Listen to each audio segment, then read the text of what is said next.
De 1999 à 2012, la population du pays d'Albret a augmenté de 9% avec l'arrivée de 2576 habitants.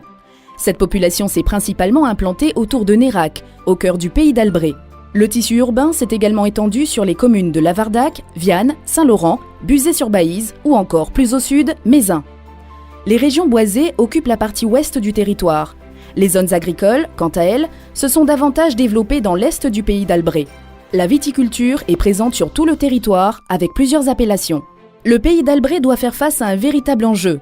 Maîtriser la pression foncière en limitant l'étalement urbain, redensifier les villages en leur redonnant de la vie et conserver les espaces agricoles tout en préservant les paysages et les ressources naturelles. Grâce au programme européen LEADER, le pays d'Albret a favorisé la prise de conscience liée à la préservation du paysage et à la maîtrise de la pression foncière. Il a également soutenu le développement de pratiques d'itinérance et de loisirs respectueuses de l'environnement. Plusieurs opérations illustrent cette stratégie. La première est la charte paysagère, un outil d'urbanisme commun mis en place par le pays d'Albret pour réglementer la pression foncière dans les villages, notamment à proximité d'Agen. Mais le charte paysagère, c'est avant tout un outil. Donc un outil de diagnostic, un outil de décision et puis un outil d'interrogation. On ne peut pas évoquer la charte paysagère sans évoquer LEADER. Je crois que LEADER, c'est quelque chose d'essentiel qui a facilité le développement du pays. Alors les orientations de la charte paysagère du pays d'Albret revêt deux axes. Un premier axe qui est lié au développement urbain, et puis le deuxième axe, c'est l'articulation entre le paysage, l'agriculture et l'environnement.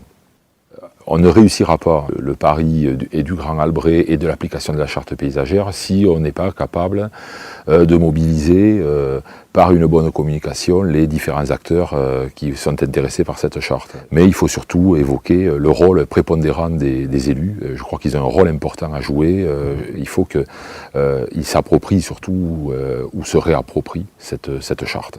Le pays d'Albret intervient aussi dans la préservation de nombreuses espèces et habitats naturels. Dans la zone protégée Natura 2000, qui s'étend sur 90 km le long de la Gélise, le programme LEADER a permis de mettre en place des équipements conciliant itinérance douce et respect de l'environnement. Nous sommes sur la rivière de la Gélise, donc une rivière qui a été classée Natura 2000 il y a peu de temps pour la préservation de la faune et la flore assez remarquables que l'on peut trouver sur l'Albret. Sur la Gélise, il y a une multitude d'ouvrages associés à des moulins qui bloquent le transit de canoës. Donc le comité de bassin de la Gélise a œuvré depuis quelques années pour faciliter ce franchissement d'ouvrage en mettant en place des dispositifs de franchissement, à savoir soit des pontons, comme on a ici à Sainte-Catherine, qui permettent de débarquer en amont et de rembarquer en aval, ou alors des passes à canoë. La dernière en date, celle d'Andiran, qui a été financée par le programme LEADER. Donc le principe d'une passe à canoë, c'est tout simplement de franchir sur une glissière directement dans le canoë, de pouvoir descendre en toute sécurité des ouvrages de plusieurs mètres. La passe à canoë d'Andiran a été mise en place et couplée à une passe à anguille. Donc c'est un dispositif muni de tapis brosse qui est adapté sur la glissière à canoë, qui permet aux jeunes anguilles de pouvoir remonter en amont de l'ouvrage.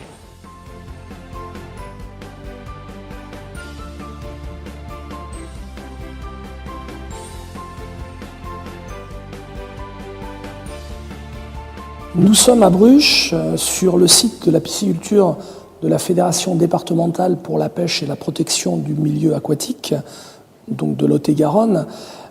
Et dans ce qu'on appelle familièrement la maison de la pêche, le terme exact c'est le pôle initiative pêche nature en pays d'Albret. Il y a différents types d'activités qui peuvent être proposées à différents publics, car il n'y a pas que les publics jeunes, les publics scolaires, il peut également y avoir des publics adultes. Dans le bâtiment, on a tout l'aspect théorique et ludique par le biais soit de vidéos, par le biais également de panneaux d'information ludiques, de jeux, et forcément cela se concrétise par une activité pêche sur cet étang ou sur les autres étangs qui y seront consacrés. Depuis le mois de juin, on a déjà accueilli des groupes scolaires, puis des centres de loisirs durant l'été. Le programme LEADER a été essentiel pour la réussite du projet, car sans les fonds qui ont été mobilisés par le projet LEADER, fonds européens évidemment, mais également les fonds régions et départements qu'il a permis de mobiliser, ce projet n'aurait pas pu voir le jour. Le programme LEADER qui vient de se finir a été un programme essentiel qui a permis à tous les acteurs locaux et partenaires de pouvoir être sensibilisés et démarrer des actions dans la préservation de notre paysage, qui est un paysage assez caractéristique d'un milieu rural, avec des liens forts sur tout ce qui est la Genée, puisque la Genée est un territoire plus urbain et nous avons énormément de liens. Et ça nous a permis de réfléchir et de développer des actions qui commencent à se mettre en œuvre, telles que les SCOT, les plans climat-énergie. Cette action a pu se mener grâce à l'enveloppe européenne et à une charte paysagère. Et donc nous avons pu développer tous ces services par le biais de l'Europe.